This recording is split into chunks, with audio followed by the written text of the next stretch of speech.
സമസപ്തക യോഗം 3 രാശിക്ക് വന്നേട്ടങ്ങൾ. ജ്യോതിഷപ്രകാരം ഓരോ രാശിമാറ്റം സംഭവിക്കുന്നു. നമ്മുടെ ജീവിതത്തിൽ സംഭവിക്കുന്ന പല മാറ്റങ്ങൾക്കും കാരണം ഇത്തരം രാശിമാറ്റമാണ്.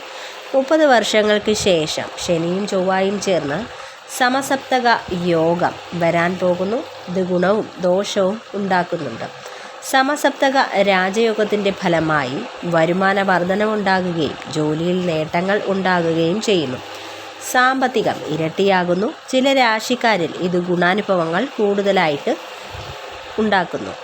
ഏതൊക്കെ രാശിക്കാർക്കാണ് സമസപ്തക യോഗത്തിൻ്റെ ഗുണാനുഭവങ്ങൾ ഉണ്ടാകുന്നതെന്ന് നോക്കാം.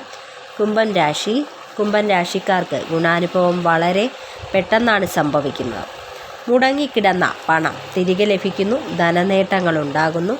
ചെയ്യുന്ന എല്ലാ കാര്യങ്ങളിലും വിജയം കൈവരിക്കും. ജീവിതത്തിൽ അനുകൂലമായ മാറ്റങ്ങൾ ഉണ്ടാകുന്നു. കടബാധ്യത തീർക്കാൻ സാധിക്കുന്നു. ജോലിയിൽ ഉയർച്ച, ശമ്പള വർധനവ് ഉണ്ടാകുന്നു. കുടുംബത്തിൽ സന്തോഷവും ഐശ്വര്യവും വന്നു ചേരുന്നു. അടുത്തത് മകരം രാശിയാണ്. നിങ്ങളുടെ ജീവിതത്തിൽ അനുകൂലമായ മാറ്റങ്ങൾ തേടിവരും. വരുമാന വർധനവുണ്ടാകുകയും സാമ്പത്തിക സുരക്ഷിതത്വവും കൈവരുന്നു. പല കോണിൽ നിന്ന് വരുമാന വർധനവുണ്ടാകുന്നു. നിങ്ങളുടെ ജീവിതത്തിൽ സന്തോഷവും സമാധാനവും തേടിയെത്തുന്നു. കഠിനാധ്വാനത്തിലൂടെ വിജയത്തിലേക്ക് എന്നിവ എത്തിച്ചേരാൻ സാധിക്കുന്നു. അടുത്തതായി ഇടവം രാശിയാണ്. ഇടവം രാശിക്കാർക്ക് സമസപ്തക യോഗം പലവിധത്തിലുള്ള ഗുണാനുഭവങ്ങൾ നൽകുന്നു. കൂടുതൽ തൊഴിലവസരങ്ങൾ മെച്ചപ്പെടുന്നു. ബിസിനസ് രംഗത്ത് പുരോഗതിയുണ്ടാകുന്നു.